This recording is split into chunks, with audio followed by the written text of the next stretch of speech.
Amateur Traveler is in its 20th year now, but can you imagine if I had people on the show who had never been to the destination, but had just read about it or seen a movie about it? That wouldn't make any sense at all, and you wouldn't listen. We all know how important it is to receive advice from people who know a destination to get the most authentic local experience. And a great option for experiencing this is Explore Worldwide and their authentic small group adventures, led by local tour leaders, perfect for solo travelers who want to meet like minded people with a desire for adventure. I'm often an independent traveler, but two of my last three trips were with small group tours because they organize everything and it's a lot easier. If you want to recreate the tour I did to Malta, they have a Malta and Gozo Discovery Tour. I'm intrigued by one of their tours called A Taste of Sicily. The company again is Explore Worldwide, and visit exploreworldwide.com to learn more. And thanks to Explore Worldwide for sponsoring this episode of Amateur Traveler. The nights are long, the days are short, and the weather is chilly to downright cold, depending on where you are. It's a good time to slip into a Quince iconic Mongolian cashmere sweaters, which start at only $50. You can treat yourself to everyday luxury at an affordable price with Quince. If you really want to dive into luxury, you can check out their leather handbags, washable silk shirts, and European linen sheet sets. Whatever you're looking for at Quince, all the prices are 50 to 80% less than similar brands, and they do that by partnering directly with top factories and cutting out the middleman. They only work with factories that use safe, ethical, and responsible manufacturing processes. And of course, they use premium fabrics and finishes for that luxury feel in every piece. But you've already heard me rave about my Quince travel pants. Treat yourself this winter without the luxury price tag. Go to quince.com/traveler for 365-day returns plus free shipping on your order. That's QUINCE.com/traveler to get free shipping and 365-day returns. Quince.com/traveler. And thanks to Quince for sponsoring this episode of Amateur Traveler. Got my bags packed, I'm on a roll. I'm heading out. Amateur Traveler, episode 116. Today, the Amateur Traveler goes to Costa Rica. Our guest has been writing guidebooks to Costa Rica for 15 years. Learn how the country has changed. You know I love it. I got to see one more cathedral. Welcome to the Amateur Traveler. I'm your host, Chris Christensen. Heading home, but maybe not today.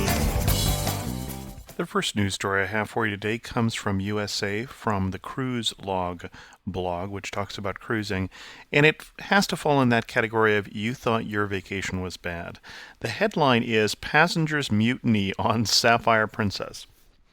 And the article says things didn't go well in the past couple weeks on the Sapphire Princess. In fact, according to some people on board, it was a downright disaster, prompting a quote-unquote mutiny among passengers. The trouble soon began after the ship departed Bangkok on November 18th for a 16-night cruise across Asia. The first day was sunny, but then the ship promptly ran into back-to-back typhoons, which is what they call hurricanes in that part of the world. And from all accounts, it was a grim scene.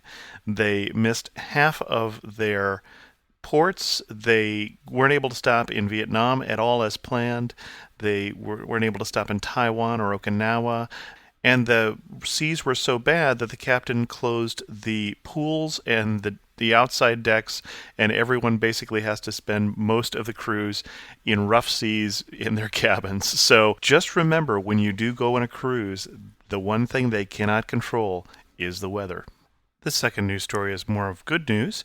If you're planning on taking Eurostar from London to either Brussels or Paris, you may have noticed, if you've taken it in the past, that the high-speed train actually didn't get to be high speed until it left almost all of England. And that has changed. The line has moved from Victoria Station to St. Pancras Station, and they have a new tunnel that was completed that is going to allow it to be a high-speed train all the way from London.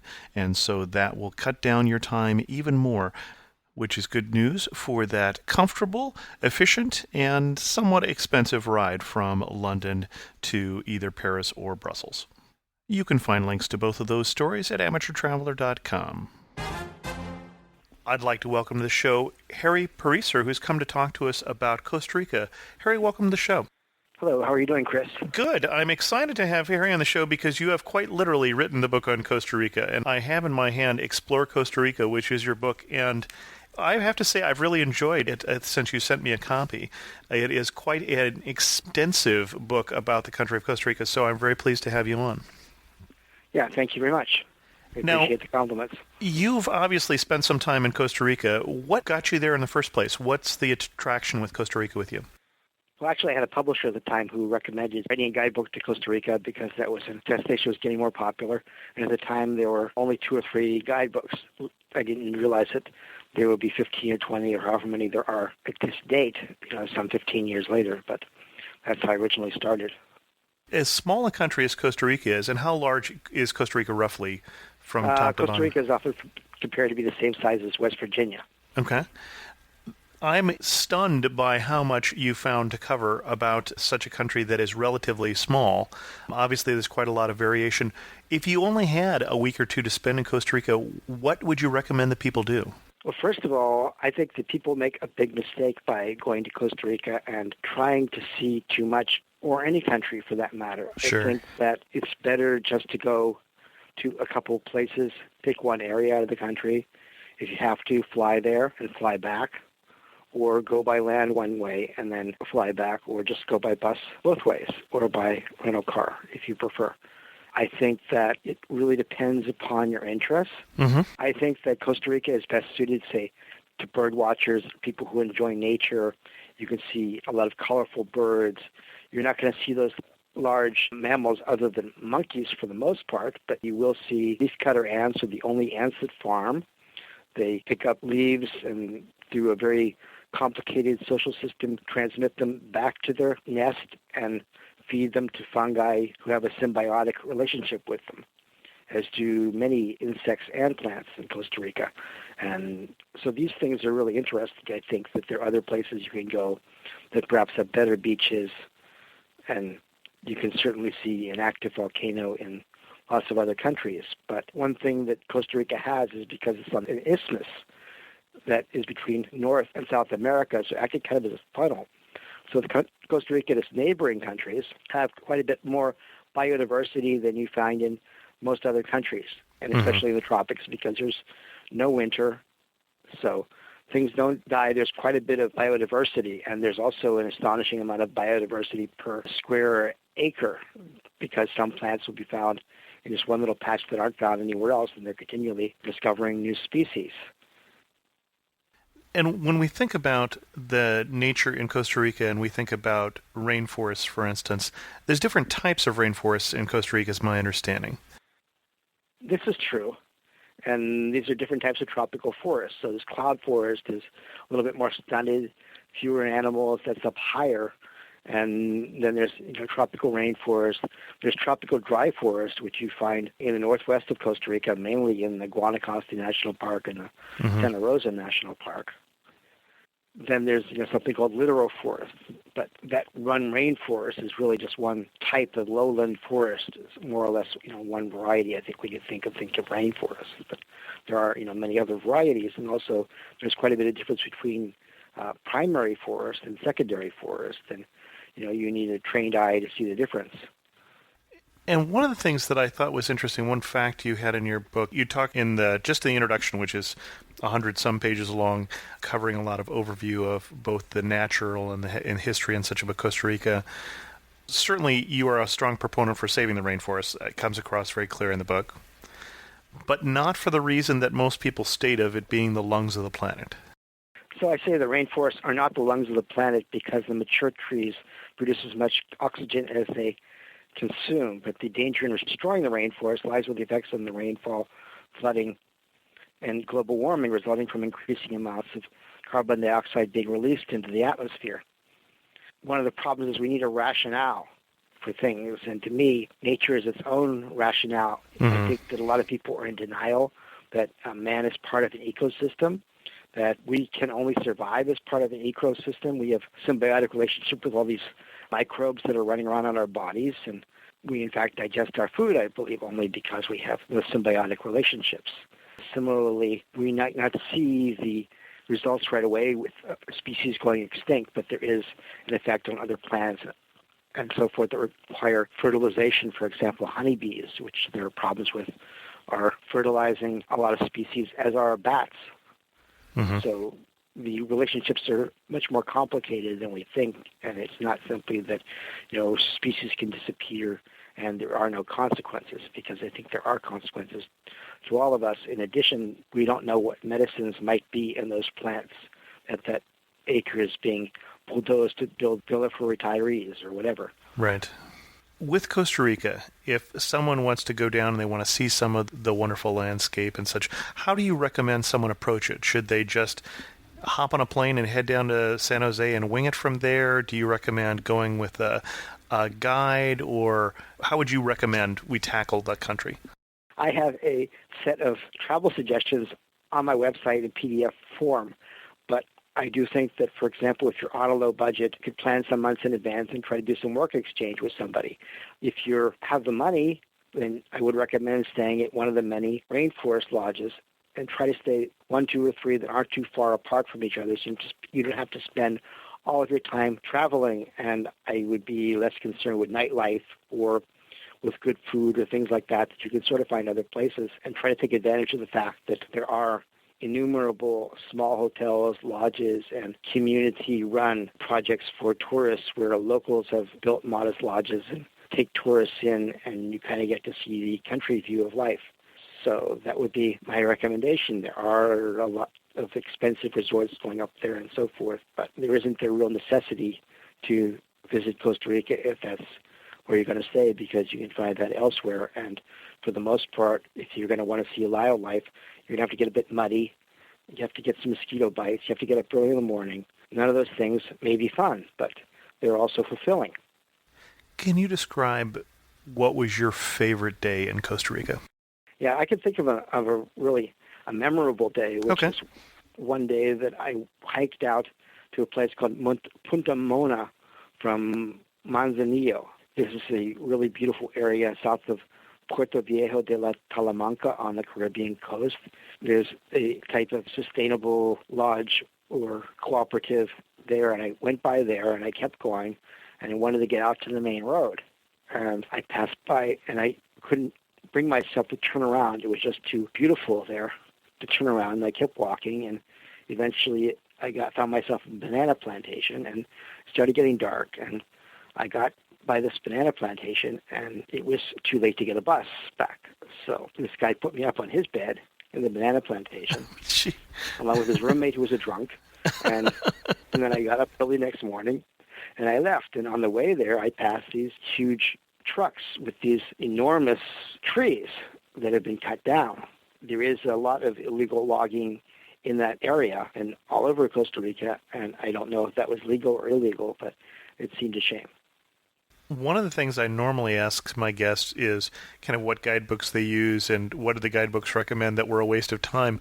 That seems like an unfair question to ask you. What, as you were researching the guidebook, what were you pleased that you were able to discover that you felt that, especially when you first did this 15 years ago, really wasn't being covered about Costa Rica?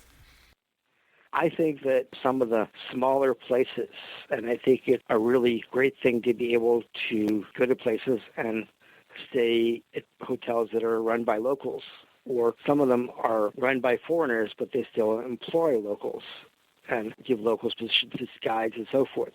So I thought that's different than other places in the experience that you would have in an all-inclusive hotel in the Dominican Republic, say, where your main the real contact resort with locals would be at the aerobics classes or something. Do one or two of them stand out for you that you could mention for us and tell us a little more about? Okay, well, for example, I could think of a place called Hacienda Baru near Dominicao, and this guy, Jack Ewing, he was kind enough to give me the picture of the owls, which he took in his reserve that he put up there, and he came down there as a cattle farmer, and he became interested in the environment and reforestation and has this reserve that they've reforested, and he's able to generate income in order to keep the property going through these canopy tours that he runs. And he has a number of trails that go to the beaches and so forth. and it's right near a surfing village of Dominical. And canopy tours, I think a lot of people are going to be familiar with that term already, but some may not be. So can you describe what a canopy tour is? Canopy tour is basically they sling a cable over a canyon and you clamp yourself onto the cable and you ride across the canopy screaming and your adrenaline going up to maximum. And it doesn't have a whole lot to do with visiting the rainforest, really, but a lot of Americans seem to like, and Europeans seem to like getting their adrenaline up and having an adventure. But there's also these places, some of them have canopy bridges also, so you can walk across the bridge, which is a little bit more sensible perhaps from the aspect of, say, bird watching or looking at nature. Also, there's tree climbing and canyoning. Canyoning, you go down the side of a canyon, or you can go into a cave. Tree climbing, you're pulled up to a tree platform. If I were to go down to Costa Rica from the United States where I live, what kind of surprises would I run into? Well, I think that one thing you would be surprised is that the prices often aren't that low, which is kind of unfortunate in a way. So you do have to spend some money there. And I think that Costa Rica is often portrayed as being a very safe place, but you do need to watch your stuff on the beaches, and there are little tricks they pull like everywhere else. So, for example, you get a flat tire and then you pull over and then somebody comes over to help you. Those may be people that punctured your tire and are trying to rip you off while you're distracted. That's a common scam. Because it is a tourist area, there's a lot of people from other countries, say, who don't have as many tourists, like Colombia, who like to come to Costa Rica just for that reason. So I would be careful and expect to spend more money. In fact, the Costa Rican colon just revalued upward 5% against the U.S. dollar. But most of the prices are set in dollars, so it shouldn't affect you by that huge of an amount. And the standard of living is a little bit higher than elsewhere in Central America, so prices do tend to be a bit higher, say, than in Guatemala. Say they're around the level of, say, Belize. So I think that you might be surprised that the roads aren't great. That's one reason why it's a good idea not to try to go to too many places or too many places that are far away from each other. Right. And I think you might be surprised that the people are very friendly if you haven't been in a lot of developing countries. And when tourists go down right now and they're going down to swim or they're going down to do the zip line or the canopy tour, what do they miss about Costa Rica? I think that it helps if you can hang out a bit and not be on such a tight schedule. Also, if you're going to stay in a resort, you're probably not going to see as much wildlife as if you stay in a rainforest lodge or in a small community lodge. Okay. Costa Rican cuisine. You talked about don't worry too much about the food. It sounded like you were saying if you want good food, go elsewhere. But is there something that you really like about the Costa Rican food? Well, the Costa Rican food is fairly simple. And you're talking about the basic, like, so-called casado, which is rice and beans and a side dish. It's palatable. Often, if you're staying in a remote area, they can't get things that easily. However, in the upscale resorts, they do make more of an effort now to come up with higher quality cuisine, and some of them, have really excellent food. And there are a lot of Italians who moved there to escape Berlusconi, and they also have opened restaurants. And on the Caribbean coast, they have a Jamaican influence, so they have rice and beans with coconut milk, which is very tasty. But that said, it's not five-star Michelin restaurants for the most part. There are some gourmet restaurants, but that's not a real reason to go to Costa Rica. And then you talked about getting around and that the roads aren't that good. Do you normally, when you go down, get around by bus? I get around by bus and sometimes by plane. The bus service is quite good to the main areas. You do need to be aware, as in every other country, where your things are. Don't take them for granted. Sure. There have been known to be thefts, and watch when you getting off the bus and so forth, because people have noticed that there are tourists that come there with a lot of money and special expensive equipment. So be careful. Can you talk about some of the different areas in Costa Rica? Can you lay out the country for us? It's hard to go into detail in this time frame about every single area. However, first of all, San Jose is an okay place to visit for a day or two, but it's not New York City or Paris. And like the Jade Museum, which exhibits this pre-Columbian jade that's really wonderful, There's a nice art museum, there's a national museum, and there's a gold museum. And there are some pleasant places to stay in and around San Jose. The area that San Jose is in, it's a bit higher. It's the most populated area of the country. It's called the Central Plateau, or Meseta Central. And there are a few towns, such as Heredia, around that are nice to visit. Atenas is another nice one. There are some bed and breakfasts and so forth in the area. The Erosi Valley is a nice area to stay in, a good way to start or finish your trip. You can fly into the Liberia National Airport, but that's probably more for charters and more for package tours that want to stay in resorts, although it is another alternative, definitely. The trip across to the Caribbean coast is quite nice. You pass through Braulio Carrillo National Park, which has this wonderful rainforest with mist, and then you go down over the hills. There used to be a train before the earthquake that you could take there. It would take you over to that coast. That coast is the whole Caribbean coast.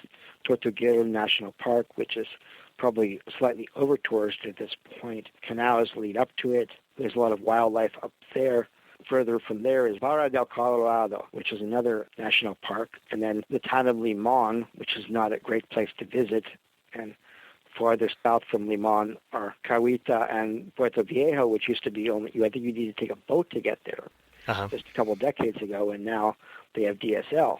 So Cahuita is a cool place. The government tried to arbitrarily raise the park fees $15 per day per person for foreigners, of course, not for Costa Ricans, for foreigners to visit. And these people in Cahuita, they were dependent upon backpackers. They said, no way. They took over the park on their end. It's now by donation, and they keep that end clean of the park. And it's a nice little promenade along the beach there, Cahuita National Park. It's a pretty mellow town. Just stay away from the town center where they've got this noisy bar.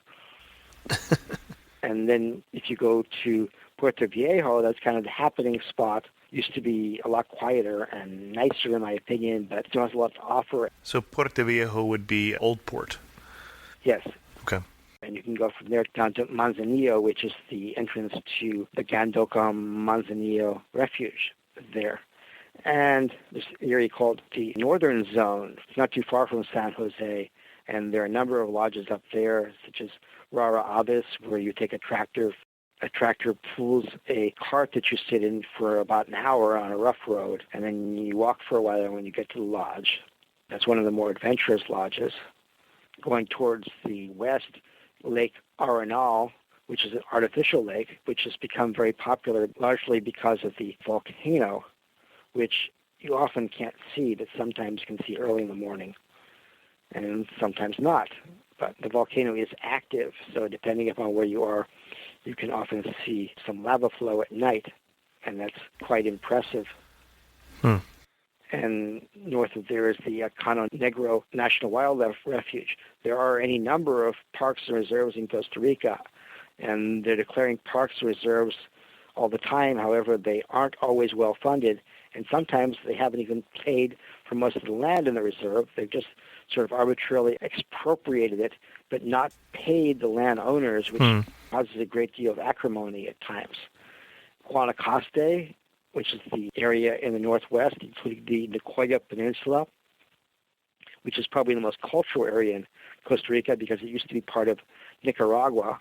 That area has a Santa Rosa National Park, which is a very nice place, a Rincon de la Vieja, which is a national park surrounding a volcano, Lomas Barbudal, which is another nice reserve, the Miravalles Protected Zone, which surrounds Miravalles volcano.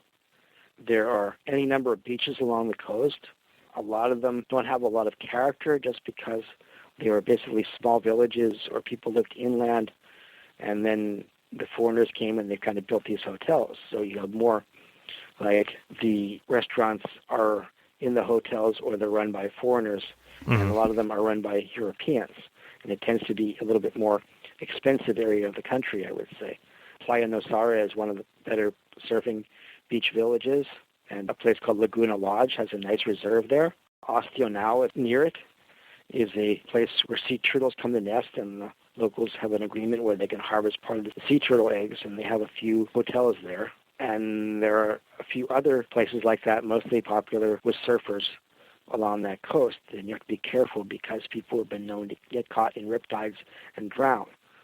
And some beaches are safer than others, and there aren't very many lifeguards.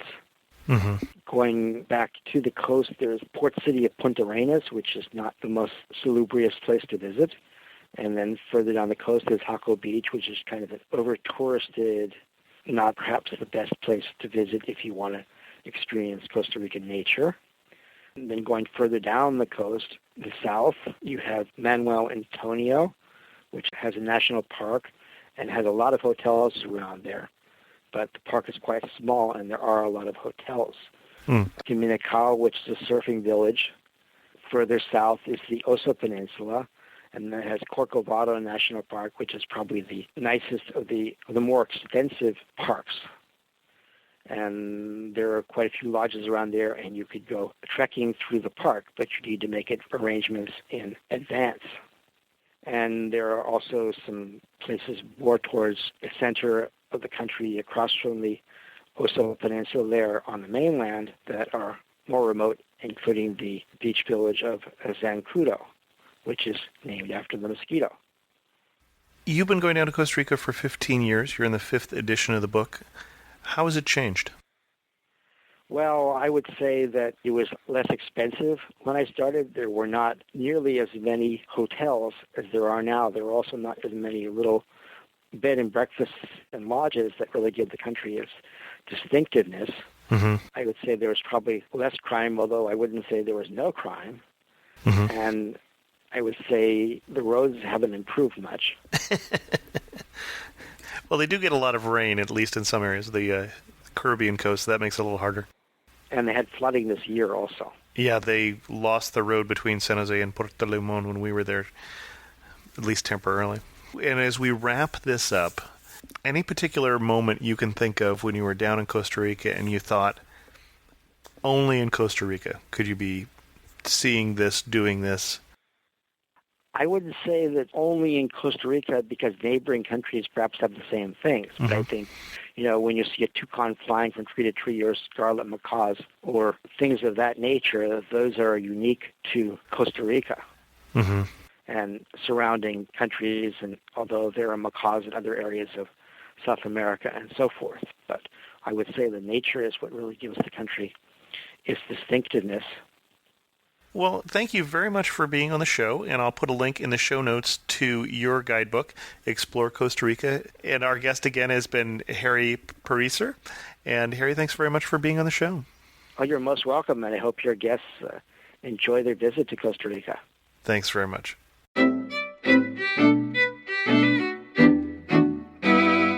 I have one internet resource for you today, and that's coming from Jauntlet.com. Jauntlet, in the way they describe it, is a free and easy-to-use tool for travelers that lets you create an interactive travel plan. You can take this travel plan and you can put it on your blog, your Facebook, your MySpace, or whatever. It shows maps and locations that you're planning to go to, and it uses other websites such as Hostel World, Travelocity, and Kayak to search for hostels, hotels, flights, etc. to put together this plan. So check that out at jauntlet.com. The first news that I have, and news from the community, is that I want to congratulate the 3 winners of the book promotion we were doing. And the book, again, was Andrew Darlow's book, Inkjet Tips and Techniques, an essential printing resource for photographers. So congratulations to John Coffey, who was a previous guest on the show talking about Philadelphia, and to Rod from Utah and Mary from Texas. Congratulations to all 3 of you. Your books are in the mail.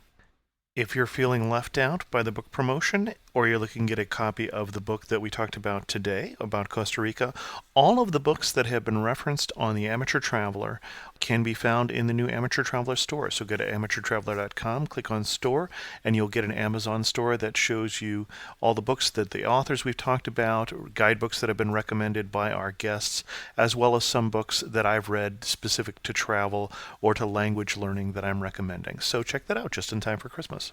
I got a letter this week from Ksenia, who is a listener in Russia, which in itself is very cool. But Ksenia had this to say. I've started listening to your podcast 2 months ago, and I want to thank you for the highest professionalism in your shows. They're really fantastic. And I'm waiting for your new episodes, which can give great info for travel. Since I'm a travel manager for an IT company, your show is of great help to me. And by the way, I thought you might be interested in some info regarding Berlin, though you surely might know that what I'm going to tell. I've been there this September and tried to find a good guide for me in our hostel and were advised to take a free tour. It was totally awesome. Great speaker gave us a wonderful 3.5-hour tour through all of Mid and East Berlin historic places. The idea of a free tour is that it's for you to decide whether the tour was good or not and whether to pay for it or not. I like the idea and the quality of the tour, so it was really worth it. Here's the link for it, and I'll put the link that Ksenia has sent on the show notes. And by the way, they provide such tours in other European cities, so it's a good service to take. So I thought it might be useful for people who come to Berlin now. Thanks very much. That sounds like a great resource. And I certainly think that people will appreciate something where they get to decide the value of it, and it sounds like a terrific value. Thanks again for writing. And with that, we'll wrap up the show. If you do like the show, I could still use some additional reviews in the iTunes Music Store so that the show would show back up on the list of 15 featured travel podcasts. It's fallen off the list because I haven't begged for reviews recently. If you are interested in sending me an email like Ksenia, the email address is host@amateurtraveler.com, or again, feel free to leave me a comment on the comment line, which is 408-8494-POD. And as always, thanks so much for listening. I got to see one more cathedral. I got to sit in one more cafe. I know that I should be heading home, but maybe not today.